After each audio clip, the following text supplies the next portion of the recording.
The four princesses of Saudi Arabia, once living in luxury, were brutally imprisoned for over a decade. King Abdullah, a ruler hailed for championing women's rights, locked away his own daughters in a twisted contradiction. Why would a king who spoke of freedom betray his own flesh and blood? Are they still trapped in silence? What forced the king to take such a step against his own daughters? Welcome back to Never-Ending Celebrities. For years, the Saudi princesses Sahar, Maha, Hala, and Jawahir lived in lavish palaces surrounded by luxury. But did you know these same princesses sent secret video messages to the United Nations pleading for their freedom?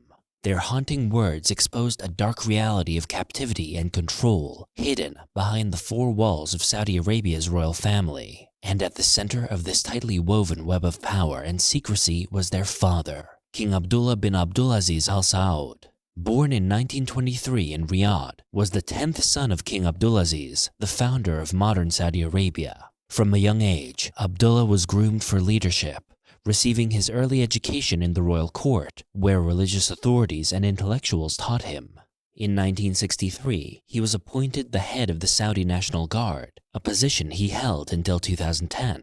In the middle of the grandeur of the royal palace, a young girl named Al-Anud Al-Fayez was born in 1957. She was the daughter of a prominent Jordanian minister and hailed from a noble Jordanian family. Her life took a dramatic turn when, at the age of 15, she was introduced to King Abdullah. In 1972, the two were orchestrated into an arranged marriage, marking the beginning of a complex and ominous relationship. At the time of their marriage, King Abdullah was approximately 50 years old, a man of considerable influence and experience. Al-Anud, on the other hand, was a teenager, stepping into a world far removed from her previous life. This union was a strategic move, reflecting the deep-seated traditions and expectations of the Saudi royal family. King Abdullah's personal life was characterized by polygamy, a practice deeply rooted in the cultural and religious fabric of Saudi Arabia. He had multiple wives and fathered numerous children. Despite the luxury that surrounded her, Al-Anud's life was far from simple. The vast palace, with its ornate decorations and sprawling gardens, was a constant reminder of the weight of tradition and duty. As she settled into her new role, she was expected to adhere to the strict rules of conduct that governed the lives of royal women. Al-Anud Al-Fayez's life in the royal palace was filled with wealth, luxury, and privilege. As the wife of King Abdullah, she was surrounded by the finest things that money could buy. In the early years of her marriage, Al-Anud and King Abdullah were blessed with 4 daughters, Sahar, Maha, Hala, and Jawahir. Though each of her daughters brought her joy, the birth of a son was what society expected. In early Saudi Arabia, a male heir was seen as crucial to the family and the kingdom's future. The lack of a son in her marriage soon became a source of immense pressure for Al-Anud. It wasn't just disappointment from the king, it was a societal expectation that weighed heavily on her. A woman in Saudi Arabia was expected to provide a male heir to continue the royal line. As the years went by, King Abdullah, who had multiple wives, began to distance himself from Al-Anud. The absence of a son made her less significant in his eyes, and she was overshadowed by the other wives who had provided him with male heirs. As she pondered her future, Al-Anud couldn't help but wonder, was there a way out? Could she find a path that allowed her to reclaim her own identity, to live a life that was truly hers? In 2003, Al-Anud made a life-changing decision to leave Saudi Arabia and move to London. After her divorce from King Abdullah, she sought a fresh start away from the royal confines. She believed that her 4 daughters would be safe and well cared for in Saudi Arabia. At that time, they were adults, and she trusted they would continue to enjoy the privileges and education they had always known. The princesses had been raised in luxury, with access to the best education and resources. They were accustomed to a life of comfort and autonomy within the royal family. Al-Anud thought that, with their father's support, they would continue to lead their lives as they always had. She believed that the king loved his daughters and would ensure their well-being. But what Al-Anud didn't know was that her decision to leave would set off a chain of events that would change everything for her daughters. As the princesses continued their lives in Saudi Arabia, they had no idea that their world was about to change. What could possibly go wrong? The king loved his daughters. They were his pride and joy. But little did the princesses know, their lives were going to go upside down. What had started as a life filled with luxury and privilege soon morphed into something unrecognizable. The princesses, who had enjoyed relative freedom and independence, soon found themselves trapped in a world of isolation and fear. It all began with the seizure of the princesses' passports. Without warning, their movements were restricted. The idea of freedom, travel, education, or even a simple outing was suddenly beyond their reach. They were placed under house arrest, completely cut off from the outside world. What was the case of this sudden confinement? Why did the king, who had always provided for his daughters, turn his back on them in such a harsh way? Rumors swirled, but many believed the reason behind their house arrest was more than just a punishment. The princesses had started to voice their concerns, and that's where the mistreatment began. One of the most unsettling accounts of their mistreatment came from Princess Hala, who reportedly experienced shocking abuse while being treated in a hospital. Sources suggest that she was subjected to harsh conditions, though details remain unclear. The public had no idea what was truly happening behind the palace walls, but what was clear was that they weren't free anymore. They were prisoners in their own country. As her daughters faced unimaginable hardships, Ala Nur couldn't just sit back and do nothing. She knew she had to speak out. She had to fight for them, no matter what the cost. Ala Nur started reaching out to global organizations, hoping to raise awareness of her daughter's plight. She made numerous public appeals, hoping that someone, anyone, would step in and help. Her desperation was evident. Her daughters were suffering, and she could only stand by helplessly, watching from afar.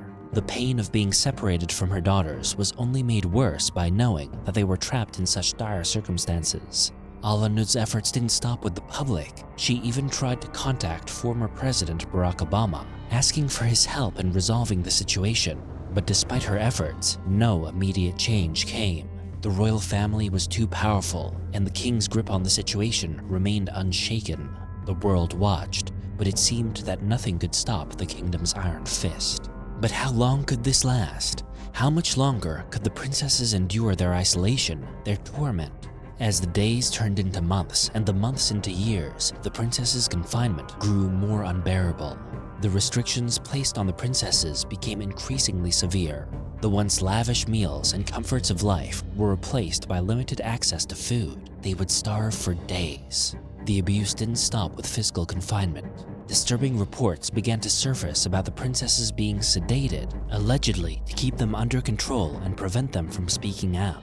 In some reports, it was suggested that the sedatives led to the princesses developing a dependence on substances. The once vibrant and outspoken women were now numb, both physically and emotionally. When the nightmares were escalating, suddenly a new hope emerged. Dr. Dwight Burdick, a Texas physician, became entangled in the story of the princesses, driven by a sense of compassion and a desire to help. Dr. Burdick was a highly regarded doctor who had heard about the princesses' suffering and felt forced to intervene. His attempts to assist the princesses weren't without challenges. The Saudi royal family, determined to keep the situation under wraps, blocked his every effort. Even when he did manage to get close to the princesses, the oppressive control of the kingdom made it nearly impossible to provide them with the care they so desperately needed.